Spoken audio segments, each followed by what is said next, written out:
ECU? R. Do you bleed purple and gold? Are you ready to hoist the colors? Hoist the colors!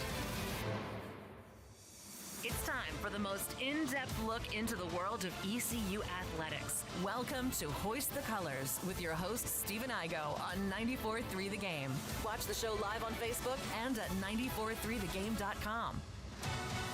Here's Stephen Igo. All right, welcome in. Hoist the Colors on a fun Friday edition of the program. It is Friday, June 13th. Omaha about to get underway, the College World Series, that is.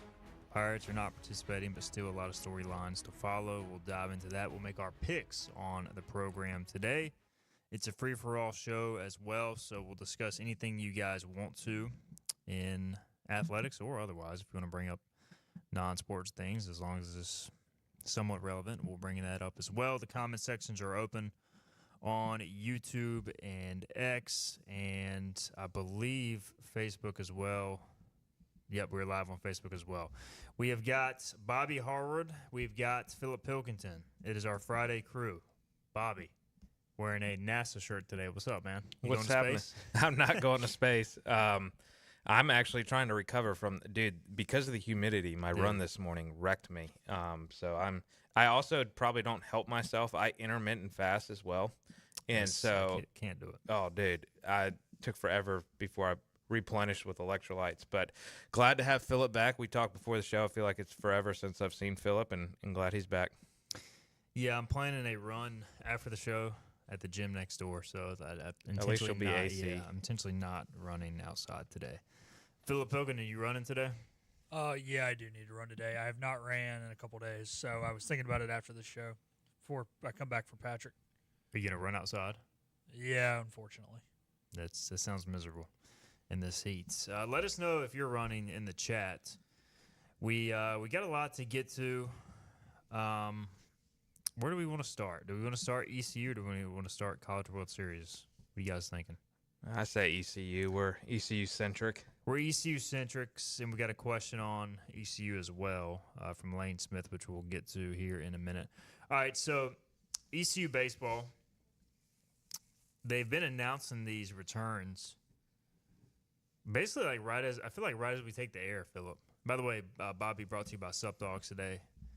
Check them out, downtown Greenville, by the Stop Shop, Crush Vodka, support Sup Dogs and everything they do for ECU athletics.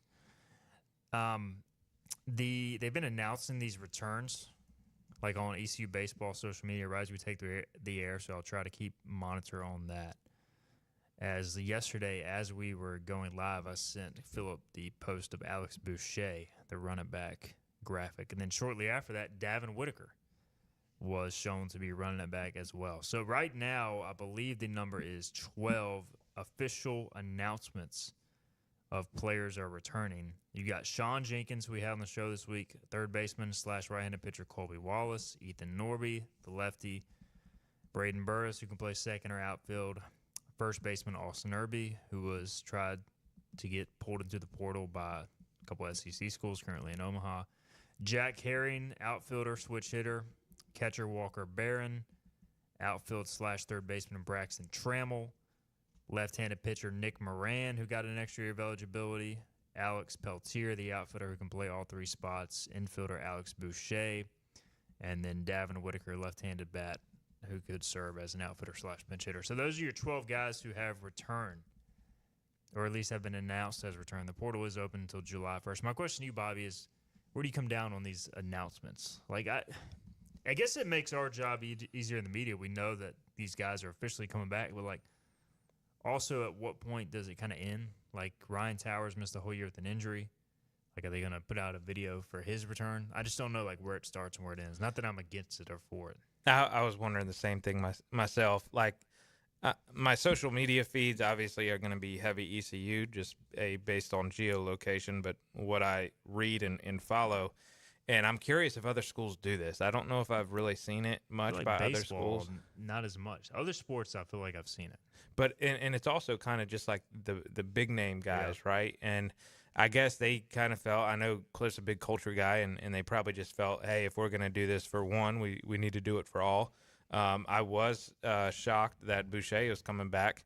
My question there, I kind of expected him to move on, and but B, if he's going to buy into his new role, then I'm all for it. But that's my big question mark, and from your reporting and from others who've written on Hoist the Colors, being able to see it down in Clearwater or in Coastal, it sounded like he had great energy, Super engaged. which is great to hear. So as long as he's bought in, I'm cool with it. I think getting Jenkins and Norby and Burris, I'll probably say were the top three for me. Yeah, I mean, the core, obviously you'd love to have Brad Pruitt, Lance Williams, and Bradley Zayak back. But, I mean, I think if you told me going into the offseason, given the volatility of roster movement, if this was the group that you guaranteed would come back, I would take it. Because I feel like, especially you're working from a position of strength now, position player-wise, offensively, where, like, they added the transfer outfitter, but, like, you really don't need that much. And now you just got to go out and get some arms or develop some arms. So, like, outlook for next year, given what's coming back, is pretty encouraging, I would say. Oh, I think so. I mean, these were I was kind of wondering how deep, Cliff had mentioned, I believe, in y'all's interviews with him on Monday morning, like their core's coming back. I was always wondering, all right, how deep does that core run? And now we're starting to see that here. And I'm with you.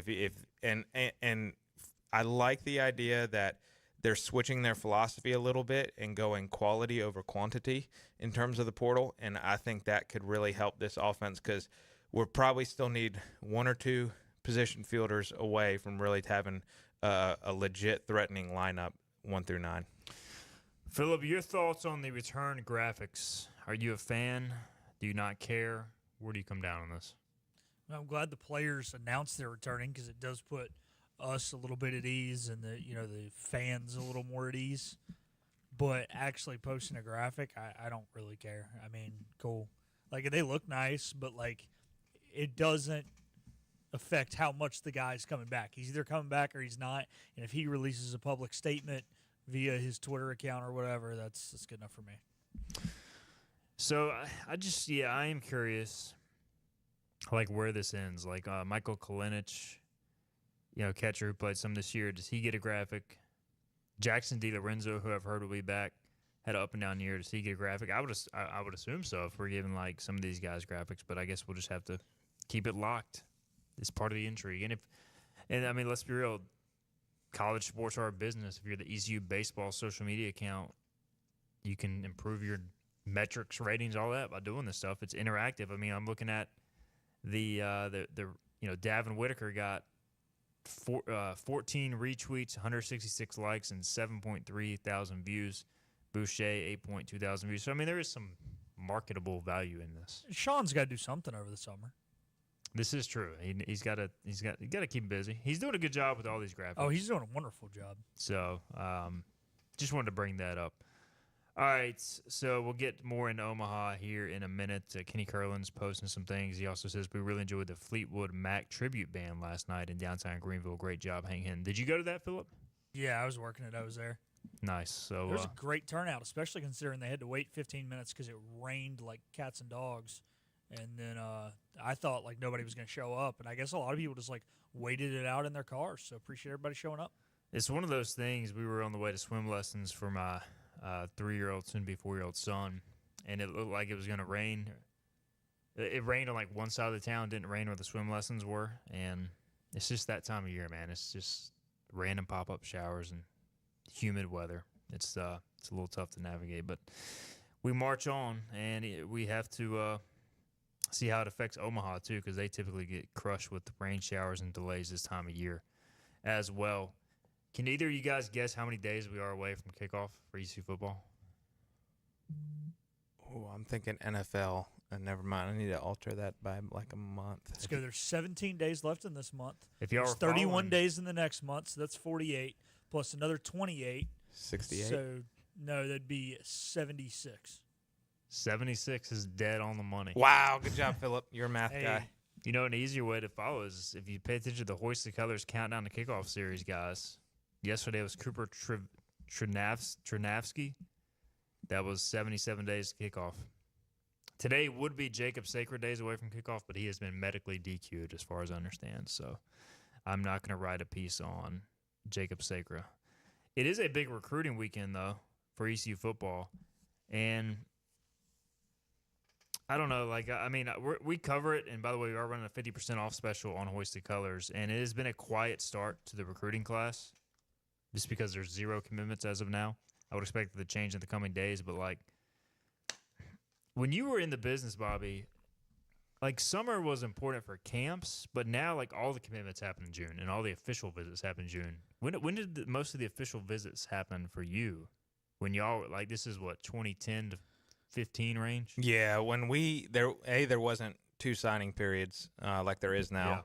Yeah. And then B, they were not allowed to do those, like, outside of camp visits. You were not allowed to do a summer visit. Right, exactly. There were some times, like, if there was a kid good enough from camp, we would take around campus or something like that and maybe spend a little extra time with them, but you couldn't do a full visit thing. So our big weekends were, if we were in a bowl game, it was going to be in January, and have them on right before signing day and trying to get them in. And then we'd have some JUCO kids in December because there was a JUCO signing period. I believe it was like the week before Christmas or something like that.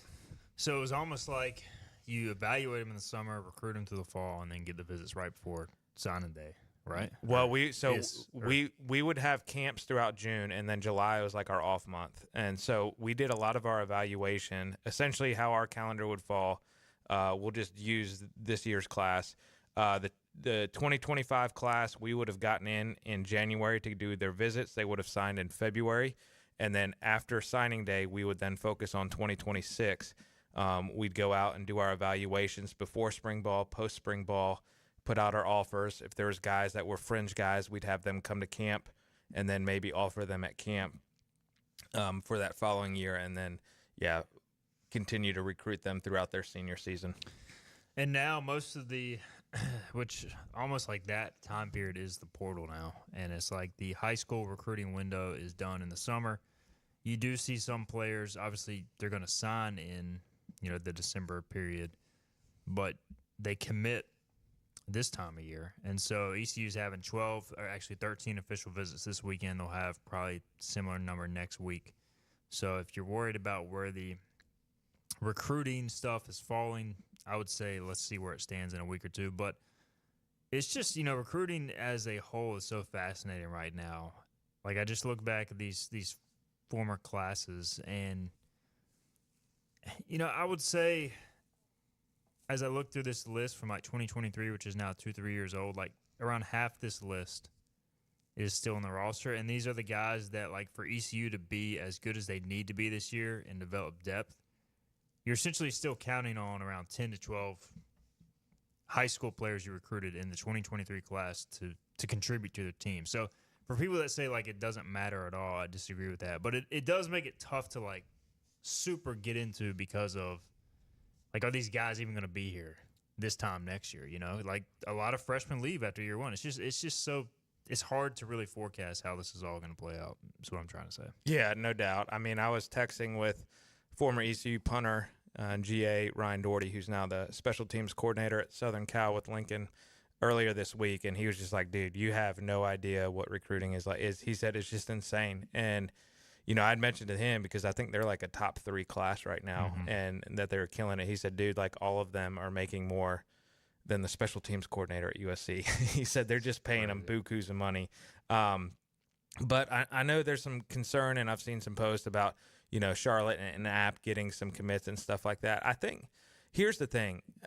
In my opinion, ECU plays on a higher playing field than App and Charlotte in terms of guys that they can get. I know it's very similar, and we haven't done well in our head-to-head matchups with those two teams. Right. But I'm assuming the reason for this, and you can correct me if I'm wrong, is this staff is trying to be patient and wait for the quality of player that may slip through the cracks of a Power 4 school, whereas an App, a Charlotte, are trying to get, those guys that are fringe FCS, FBS guys, and just going ahead and securing them. So right. I love this approach, because also, as we're seeing this weekend by having a visitor that's committed to Charlotte, we feel pretty confident that we can potentially flip some of these guys if need be. If they really push the flip them, I think they've got a good shot. I mean, that's the thing is, this is the first weekend ECU's had official visits for this class. So it's like, they've been evaluating, whereas App and Charlotte had visits 2 weeks ago. And typically in the summer, like 13 of these guys are visiting. I'd be surprised if at least 5 to 6, maybe even more than that, don't commit, at least in the days to come. And so, like, you don't want to just fill up all your spots. And I've talked to Blake Harrell about this. Like, they're probably only going to take 15 guys max because they want to save the rest of the open space for the portal. So in the past, under Mike Houston, they took more 20 to 22. And then you end up having to cut those guys the following year because of your scholarship limits. So I think they're being a little bit more strategic and patient. But it's just, you look at last year's class, Yannick Smith, KJ Merrill, Jamarly Riddle, Jaron Waiters I expect to play this year, TJ Engelman I expect to play this year. Like, there are 5, Demarius Hines I think will play a lot.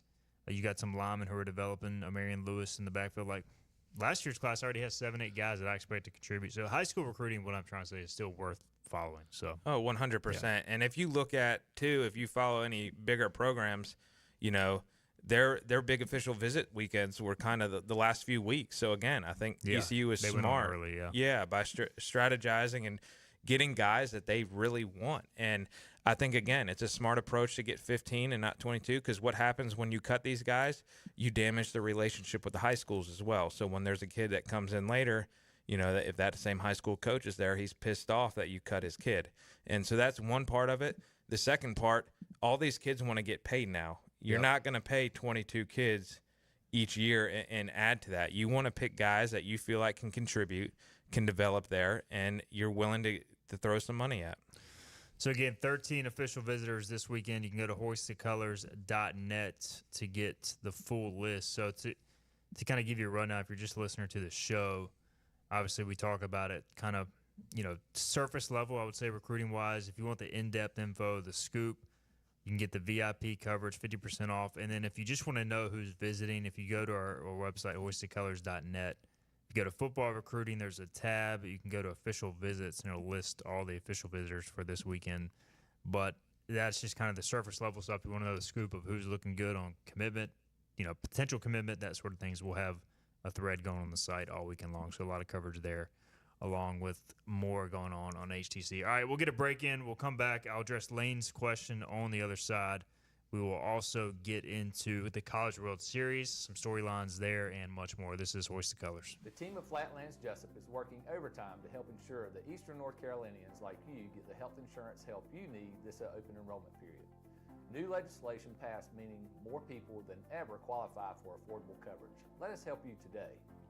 Are you ready to tackle those yard and garden projects? Come by East Carolina Tractor and Fleet, your local Coyote dealer, and check out their great selection of residential and commercial Coyote tractors. From zero-turn mowers to compact tractors to skid steer loaders, they've got you covered. Some with 0% financing for qualified buyers. Stop by your hometown Coyote dealer, East Carolina Tractor and Fleet, across from the Pitt County Fairgrounds, or online at ectfleet.com. East Carolina Tractor and Fleet. We dig dirt. Tax credits are back. Get a 30% tax credit, up to $2,000 off your new Mitsubishi electric heat pump install. Let Comfort Master help you take advantage of the tax credits with a qualifying Mitsubishi electric ducted heat pump or non-ducted Mitsubishi electric mini splits. Mitsubishi electric mini splits are ideal for bonus rooms, garages, or sunrooms. If you need a new HVAC unit, call Comfort Master today. Call Comfort Master. Call Comfort Master. At Parker's Barbecue, our family has been serving your family for 3 generations. For that, we say thank you. Blessing families every Thursday. Kids eat free all day. That's the Parker's way. Legendary food served from our 3 locations. Always quick, always delicious. That's the Parker's way. At Parker's, our mission is to impact our customers through Christ-like service in a way that feeds them both physically and spiritually. That is the Parker's way. You know what the problem is with standard belts? Usually you have to choose between too tight or the opposite, too loose. But with Anson Belt and Buckle, you don't have to choose. We got rid of the holes and instead have a track system designed for micro-adjustability. That way you can enjoy a perfect fit every time. Anson Belt and Buckle. Find your perfect fit today.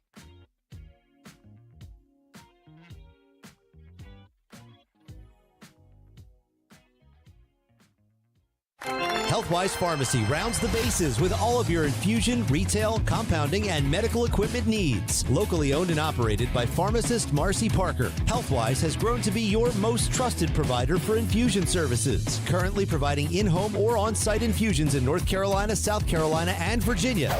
Visit Healthwise Pharmacy at 615B South Memorial Drive or call 252-295-0059 to speak to a patient service representative to find the option that best suits your needs. Tired of the 1-800 numbers advertising Medicare products? Flatlands Jessup has 6 offices all throughout eastern North Carolina. Get face-to-face help from our local award-winning licensed team. Stop by today. Flatlands Jessup, your whole world covered.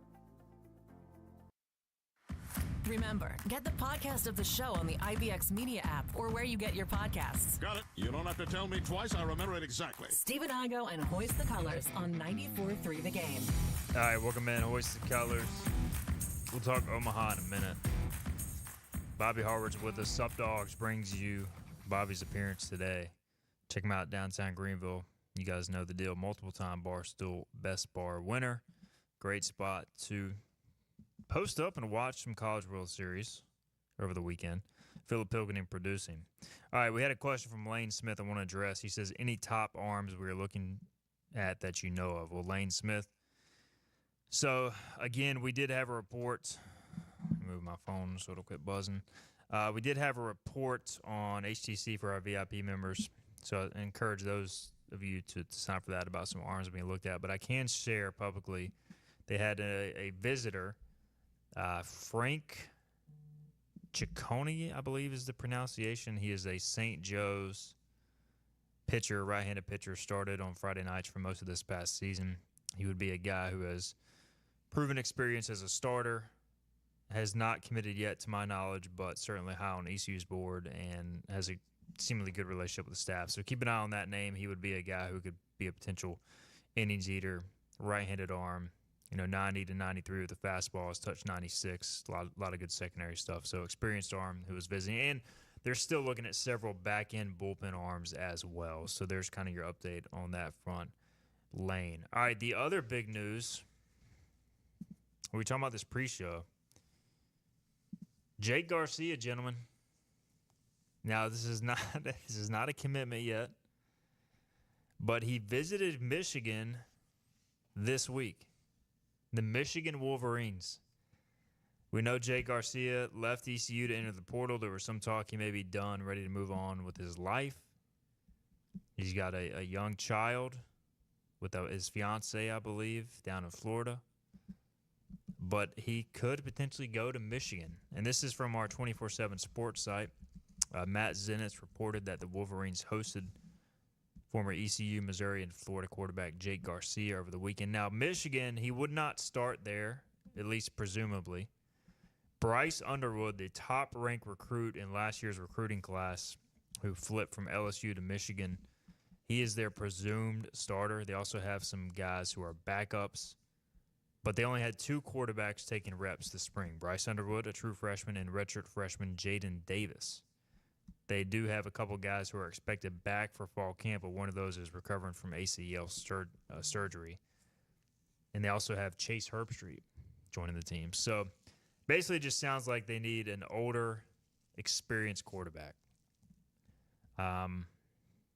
Thoughts on Jake Garcia potentially going to Michigan to continue this incredible journey, Bobby? Well, first thought is good for Jake. Yeah. I mean, you get to go to one of the blue blood programs in college football and experience your last 2, Rob, because I think he is hopefully realistic enough that this is probably it for him after this year. I granted, he has a red shirt or a medical red shirt he could apply for, but still, why not give a run in the Big Ten and go along for the ride? I'm with you, though. I do think it seems like they just want some veteran experience there. Yeah, obviously, these young guys are way too talented or much more talented than him. I mean, Dave Portnoy with Barstool Sports he's what is he given, like $1 or $2 million at least for Michigan to get a quarterback every year? Like now some of that might be going to Jake. Yeah.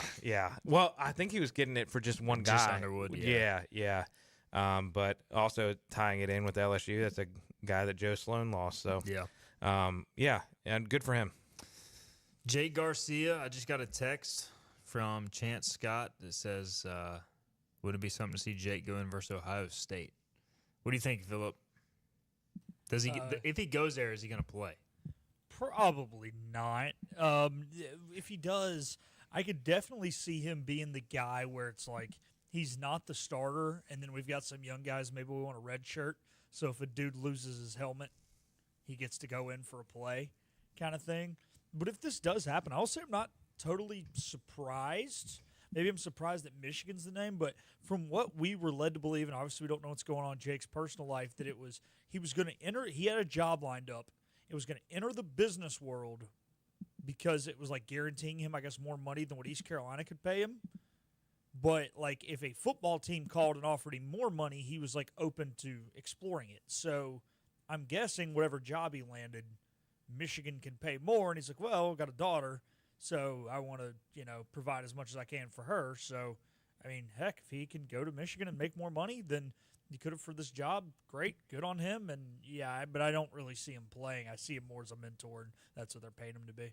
If that is the case, how much money does Michigan have to toss? I mean, that just shows it's a completely different playing field with some of those True, teams. but also, I don't know what he was going to make, but it was his first job out of college. I don't think he was making $200,000, I mean, they could be paying him $100,000, and that could be more than what he was getting paid. But still, $100,000 to a third-string quarterback, that's a lot. So Garcia has now, obviously he was a starter at Miami at one time, got hurt, was a backup there, was the third stringer at Missouri, was the starter to begin with at ECU, and I think we all agreed he had arm talent. It was just the turnovers that were killer, the decision-making. He also had some bad luck at times as well, but the offense ran so much smoother when Caton was behind center all around. So, yeah, I mean, but for him, if he can get a deal to go play at Michigan as the second or third stringer and make a good amount of money doing it, why not? I mean, I don't blame him at all. I think it'd be cool for him. So, yeah, Jake was always good to deal with from a media perspective, so I hope the best for him either way, but just thought it was a pretty crazy story either way. So, you just never know. It kind of reminds me of the Gardner Minshew situation where he was going to go to Alabama to be their third stringer and then go into GA after that. And then he went to Washington State because Mike Leach needed a quarterback and became a superstar there. Now he's in the NFL still. I don't know if that's going to happen with Jake, but just you never know, man, once you enter the portal. Hey, we didn't boo Jake off the field. We did boo Gardner off the field. Gardner Minshew at ECU, I still don't buy the whole try to break his hand story. I think that's complete crap. I think he's just trying to add to his legacy. That story he told Barstool. But Gardner Minshew was like, you could see the talent at ECU, but it was just, I don't know. It's crazy sometimes, man. Sometimes being in the right situation matters, though. It's an error I try to forget. But you're right. The situation matters because he goes to Mike Leach running that air raid offense, and they just run mesh 45 times a game and stick combination and let him just throw short quick. That's what he can do. Yeah. Yep. That was his game. All right. I tell you what, we'll go and get our break in. We'll come back. Omaha Talk on the other side. We'll make our picks. Top storylines today. It all starts this afternoon. College World Series getting underway. We'll be right back. This is Hoist the Colors. Hey, it's Jim Wells again with Wells Roofing and Gutters here in the beautiful community of Lindale, Bedford. At Wells Roofing and Gutters, we believe in quality first, and that's why we use CertainTeed shingles, which are manufactured in Oxford, North Carolina, a local company. In the event you ever do have a claim or a problem with your roof system, they're local and they come and take care of us in a timely manner. We could leave off some accessories and we could certainly save money, but we believe at Wells Roofing and Gutters in installing the correct way per manufacturer requirements, and we warranty your roof both in-house and also with our supplier, who is CertainTeed. For a job Wells done, no shortcuts taken, and a good quality job on your home, give us a call today, 252-227-8403. We also offer financing, 12 months, no interest, no payments. This is about you, your family, and the health of all who live in Eastern North Carolina. This is about the transformation of a health system into something more powerful and and more human. About creating new ways to treat disease and keep you well. This is about ECU Health, which is to say, it's really all about you. ECU Health. Minds, hearts, purpose. You have a choice when you invest in insurance, and when you choose First State Insurance Advisors, you're working with people you can trust. Clark Stallings has deep ties in the community. His team, including Keaton Smith, Regina Asby, Phil Leyva, Max Joyner Jr., Max Joyner III, and Ginger Smith, provides knowledgeable and professional advice. First State Insurance Advisors is an independent insurance agency. They offer all types of personal insurance as well as various types for business. Call or email First State Insurance Advisors today. We want to be your trusted choice agency.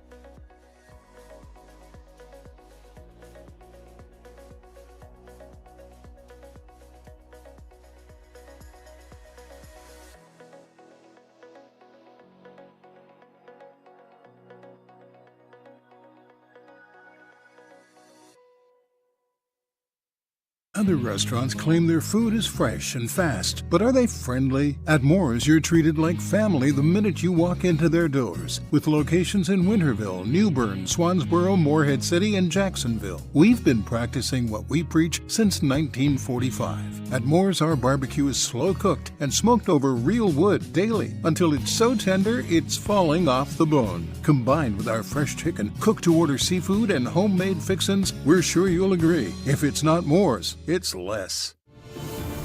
We're live with Steve and Igo on 94.3 The Game. Hoist the Johnny Roger! Now, back to Hoist the Colors. All right, welcome back in. Hoist the Colors, Bobby Harward with us, brought to you by Sub Dogs, Philip Pilkington producing.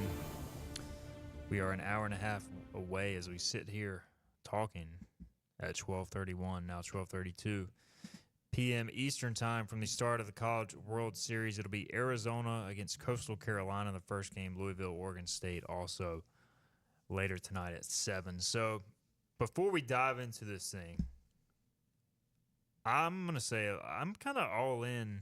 We'll see if I can actually sit in front of a TV and watch most of these games, but last year it was very much trending. It was only ACC, SEC. I was worried the sport was kind of losing what made it great, with a lot of just, at times, random teams making it to Omaha. And now we're kind of back to that. You only have 2 SEC teams. They're facing each other, and you've got 1 ACC team and an unexpected one in Louisville. So where are you at on the College World Series interest meter, Bobby, as a guy who comes and goes with college baseball interest? Yeah, I'm probably much more interested in this than I am the NBA Finals or NHL. I mean, you haven't been locked in on Thunder's Pacers? I haven't. And I will say, I know a lot of the national media has ridiculed the fact that it's Pacers Thunders and not huge market. I love that, right. By the way. You wouldn't be watching if it was Lakers. Right. Lakers, Knicks, or Celtics. Yeah. I'm not a massive NBA guy in and of itself, but back to College World Series, this is 8 new teams. None of these teams were in Omaha last year, which I think is awesome. I'm glad to see that parity. I'm going to be pulling hard for Coastal and for Murray State. I'd love to see those underdogs win. I'm sure we'll get to our projections later, so I won't leak that. But, yeah, I'm excited. Philip, how about you? Are you locked in, or are you lukewarm on this? I'd say, yeah, locked in. It's just kind of that time of year. There's not a lot going on, right? I mean, you got golf, U.S. Open, but that's so much during the day.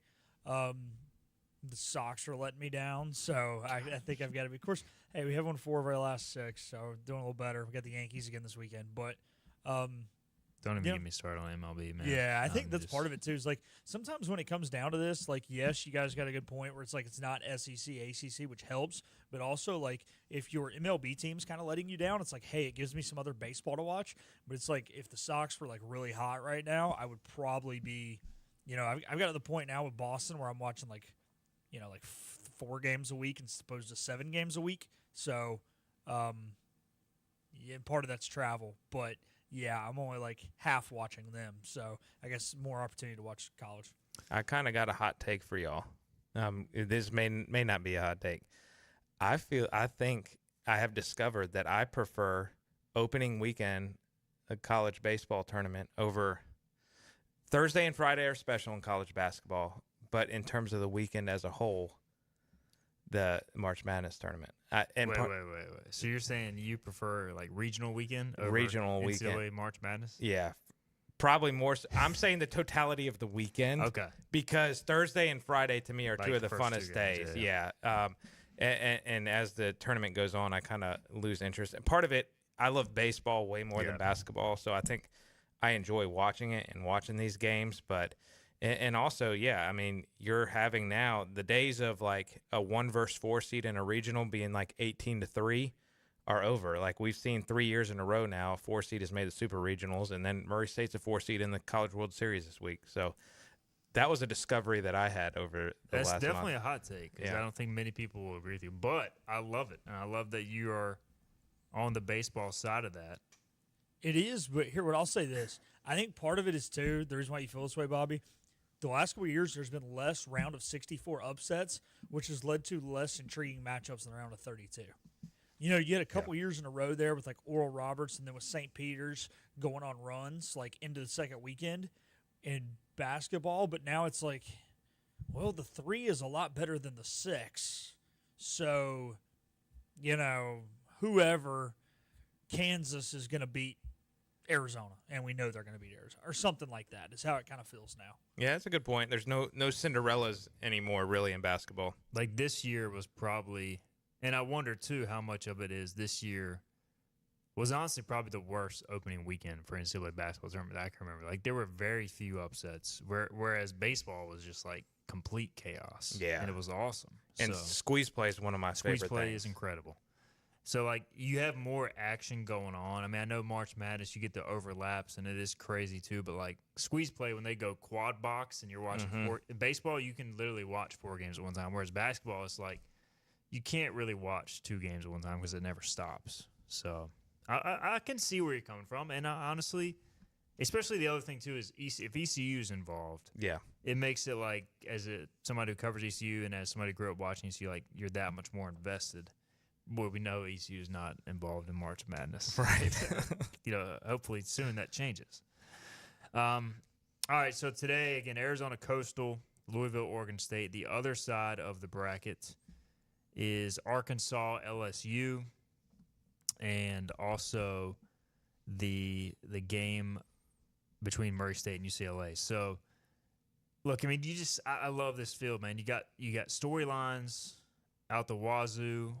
Arizona and Coastal is a rematch of the 2016 championship series, which Coastal prevailed. Coastal has won 23 games in a row. Arizona kind of unexpectedly there, but usually when they get to Omaha, they do very well. Louisville had been an Omaha staple for years, kind of slid back under Dan McDonnell, and then they are now back there again in somewhat unexpected fashion. Oregon State, a college baseball power. They're another team that usually when they make an Omaha, that makes noise. And then on the other side of the bracket, you've got Murray State, 3 regional appearances all time, and they are in the College World Series. And they are a Cinderella, but they're also 44-15, and they can hit, so they can certainly win some games here. UCLA, college baseball power, but it seems like their really good teams are really good, and then sometimes they miss the tournament altogether. This is one of those really good teams. Bryant Ward, by the way, former ECU player, is their associate head coach. And then the Saturday night game should just be absolute bananas. I was listening to a podcast, LSU, Arkansas. That one's going to feel like a national championship game in itself. So what storyline are you most looking forward to, Bobby, before we make our picks? Yeah, probably the Murray State storyline. I want to see how far they can go. I'm personally, there's something about UCLA. I just can't stand UCLA. Yeah. I don't like UCLA in any sport. But I want to see how far they can go. And then, if Oregon State can get back to the top, that's probably the other one I'll choose for the other side of the bracket. They've, like you said, been a power. Also the home of Adley Rutschman, Baltimore Oriole. So excited to see, if they get back on top. Yeah. What about you, Philip? What are you really looking forward to? I'm going to go Coastal. You know, this is a team that I think we all kind of agreed should have been a national seed. I think they got snubbed at 13. And then to go out there and have a 2 from the SEC and then a red-hot ECU team coming in, I think they're playing with a little chip on their shoulder. I think they're still feeling a little disrespected by the committee. They're feeling like they are a legit national championship contender, which is not something you see year in and year out of the team that ends up the 13 seed. So I think their depth on the mound is up there with Arkansas's. And you got to have depth, right? It's good to have a good 1-2 punch, and that's going to help you in a Super, and that's going to help you in a College World Series final, which they do have. But at the end of the day, when this going gets tough in this regional type format, which is going to be what they're going to have to do first, you pretty much just got to repeat what you've already done. They're set up for that. They can hit bombs, they can manufacture runs, they can pitch, start pitch, bullpen pitch. So I'm going to go with them.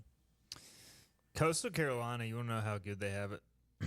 They are starting their number 3 pitcher in the first game because that's how good their rotation is. Riley Eckhoff, who pitched phenomenal against ECU in the regional championship, he hasn't pitched since that game because they swept Auburn. So they're starting him in the opener, and they can save Morrison and Fluky for either the bullpen or later on. Omaha is kind of a different deal because you get at least one day off between games early in the tournament, so you can really save your pitching.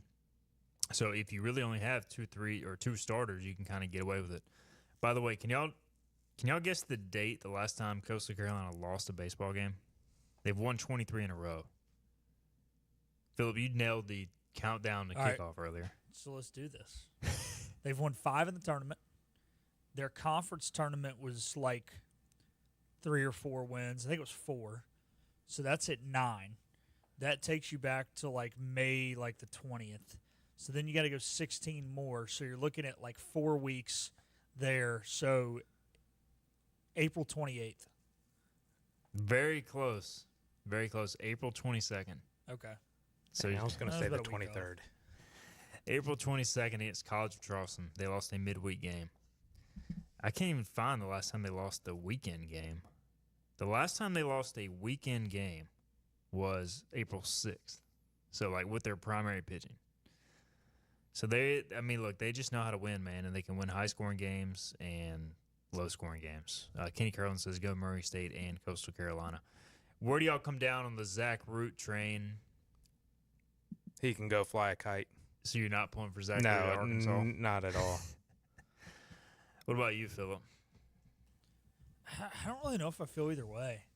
Like, he left, and I feel like he kind of left in meh fashion, but I also don't feel like it was, like, so bad that I, like, hate the dude. But, like, if, like, Ryder Giles would have went out there at Kentucky and been, like, playing, like, obviously I'd have been pulling for Ryder Giles kind of situation. But, yeah, I guess indifferent. I mean, part of it may be, honestly, because Arkansas was my pick. So I'm, like, kind of pulling for Arkansas just because they were my pick from the beginning. But, yeah, I don't know. I'm kind of torn on it. Like, I got to know Zach a little bit personally, and I don't think he, like, dislikes ECU by any means, but I never felt like he was, like, all locked in here. Like, I don't think he ever fell in love with the school. I think he kind of saw this. He was a Florida commit. They dropped him. ECU picked him up. Obviously, he had 2 good years here. I just think he kind of saw ECU as a stop. So, like, I'm not going to pull against him. I think I'm more with Philip.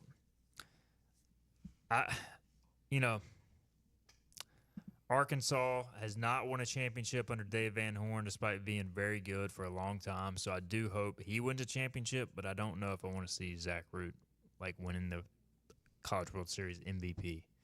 I wouldn't like despise it. Like, it's not like he went to NC State like AMAC did. And again, I have nothing against AMAC personally, but like, you go to NC State, that just comes with the territory. So it's an interesting situation. Whereas like Colby Thorndike at Coastal, he was kind of told he didn't have a guaranteed spot here. He went to JUCO and then he went to Coastal. Like, it's not like he had success at ECU, used it as a springboard. So I'm pulling for Colby Thorndike.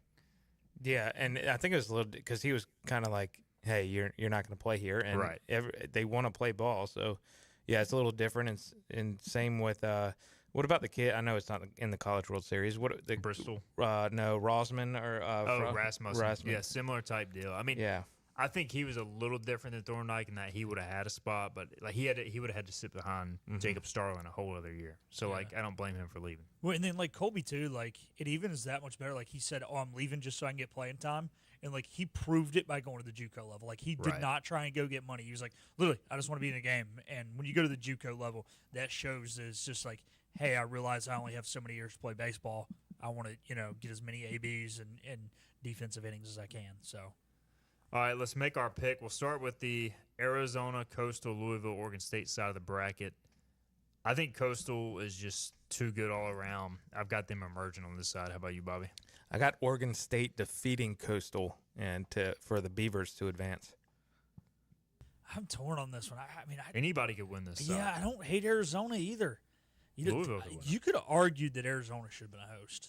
Yeah, they're right on the cusp. Won the Big 12. They did, and they won the final game 2-1 in extras against what I think is a really good TCU team that actually picked to come out of their regional. Yeah, I'm talking to myself in Arizona. I'm gonna go Wild Kitties. Wild Kitties are the pick. On the other side, Murray State, UCLA, LSU, Arkansas. No disrespect to Murray State or UCLA, but and I'm not trying to fall into the SEC bias here. I just think the winner of LSU Arkansas game 1 is going to make it. And I think it's going to be, as good as Zach Root is, LSU has 2 pitchers that are better. And I'm going to take the Tigers. I'm going to take LSU to outlast Arkansas on that side of the bracket. I do think Murray State wins the game. And I think UCLA will, cause some havoc as well. But I'm going to go LSU. Bobby? I have mentioned I hate the Bruins, but I have a weird feeling they're going to be the ones to advance. I think they beat LSU in the that side's championship to advance to the finals. This one's weird. I think, I get what you're saying, and I think if LSU goes 3-0, they're going to win it. But I think if they lose at some point and they get in deeper into this tournament as opposed to the back end of Arkansas's arms, I like Arkansas, and I think Arkansas finds a way. And I picked them in the beginning, so I'm going to ride with them. All right, I'm going to go Coastal over LSU for the championship. I'm going to say Coastal completes the season with a 28-game win streak.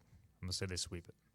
Bobby? Wow. I'm going to go the Beavers over top of the Bruins in a former Pac-12 matchup, and neither are in the Pac-12 anymore. Oregon State is independent, but they are going to be one of the Pac-12 members when the Pac-12 This is true. So I'm sure the Pac-12 will go out there and claim that championship. But, yeah, call me SEC bias, but I really just do think the depth of the Arkansas staff is too much. Give me them over Arizona. It does feel like it's Arkansas's time, and I wouldn't hate it for Dave Van Horn, who seems like a good guy in general and has built a very good program there. 23rd year at Arkansas for Dave Van Horn. So we'll see how it plays out. Would you say the same thing about Kevin O'Sullivan if the Florida Gators were in the No, I would not. After, Kevin O'Sullivan just has that persona that everybody doesn't like him, whereas I feel like Dave Van Horn, while there's definitely some that oppose him, you don't hear the stories that we hear about. Oh, yeah. Kevin O'Sullivan. So we'll see, though, how it plays out. It'll be fun, man. Looking forward to some baseball. And then we really get into the lean times of the summer after that's done in the College World Series. All right, we will take a break. We'll come back. We'll hit on a few more items to close up the show. This is Hoist the Colors. Hi, I'm D.R. Alligood. And I'm his daughter, Jessica. For 11 years, we have built quality driveways and parking lots for both your residential and commercial needs. We also offer free on-site quotes to have your custom driveways built the way you want. 252-946-1227. Your roof is a vital part of protecting your home and family from dangerous storms and hurricanes. At Assist Roofing, we install and maintain metal roofing that provides precise protection. Add value to your home while lowering utility costs with a fortified roof to last a lifetime. With 0% financing, grants, and Energy Star Green Roofing tax credit available. Call us to schedule a free consultation so you can weather any storm with confidence. Make every day electric on the Kawasaki Electro 20 electric balance bike. Maximize the fun with long run times, impressive top speed, and Kawasaki build quality. Easy adjustability and smooth handling make everyday riding more enjoyable. And the standard MTB type tires provide off-pavement capability. The Kawasaki Electro 20 is the electric balance bike that's built to rip. Go to Ron Ayers Motorsports, Memorial Drive north of the airport, Greenville. Your confidence makes everything look good. You see the world in vivid color, not black and white. Swing through your neighborhood Fantastic Sam's Cut in color. and let our experienced stylists take you from everyday to extraordinary. Fantastic Sam's hair salons are locally owned and operated. Our full-service salons are conveniently located in Goldsboro, Kinston, Greenville, New Bern, Jacksonville, and Calabash. Stop in today at Fantastic Sam's, where the possibilities are endless. If you are interested in living longer and living stronger, Eastern Physical and Lifestyle Medicine is accepting new patients for a limited time. Finding a caring physician can be a challenge. Dr. Billy Smith is board certified in physical medicine and lifestyle medicine and has been practicing in the area for many years. Call for an appointment now to Eastern Physical and Lifestyle Medicine, 252-364-1108 in Greenville. That number again is 252-364-1108. Looking for a great deal on a new Nissan? At Greenville Nissan, we've got a great selection of new Nissans for under $30,000. The stylish Nissan Sentra, offering top-notch fuel economy. The Nissan Altima, known for its comfort and technology. The Nissan Kicks, the perfect combination with its compact design and performance. The Nissan Versa, delivering incredible value without compromising on features. And don't forget the Nissan Rogue, an award winner for 10 years in a row. Drive it home just for $22 down and $349 a month. Visit GreenvilleNissan.com today. Greenville Nissan, where we drive to serve. For 11 years, we have built quality driveways and parking lots for both your residential and commercial needs. We also offer free on-site quotes to have your custom driveways built the way you want. Climb aboard as we set sail and hoist the colors. matey! Back to the show with Steve and I go on 94.3 The Game. All right, welcome back in. Hoist the Colors, final segment. Subdogs presenting today's show. Appreciate them for supporting the program. Bobby Howard in studio. Philip Pilkington. We were discussing earlier a lot going on with the College World Series portal for ECU. Following that, there's also the NHL Stanley Cup. Crazy game last night. I flipped it on just as Edmonton and Florida were going to OT. Watched that. Edmonton won. They were down 3-0, overcame a 3-0 deficit to tie the series at 2-2 in a rematch of last year's championship. And then the NBA, you got the Pacers that are up 2-1. A lot of people thought this would be a Thunder kind of an easy series for the finals, but the Pacers have come to play, man, and they lead 2-1. Game 4 coming up tonight in the NBA. So we'll start. I know, Bobby, you've been a little out on both these. I kind of have been too, but tune in every now and then.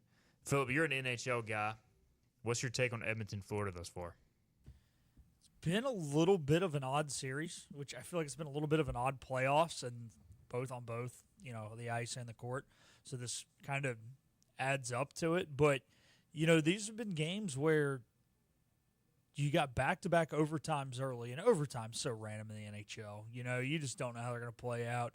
And then you go and you get a blowout in Game 3, and you kind of knew in a way that Edmonton, you thought, was going to bounce back from this blowout. They were down 3-0 last year, found a way to force Game 7.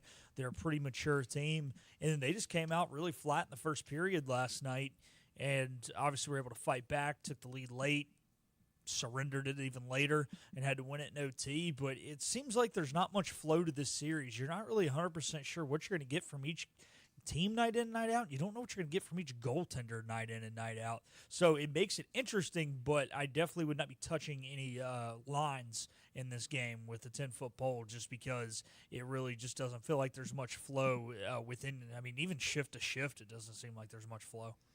Going to Game 5 back to Edmonton should be a fun atmosphere again. The Canadian team has not won the Stanley Cup since the Canadians in the 92-93 season.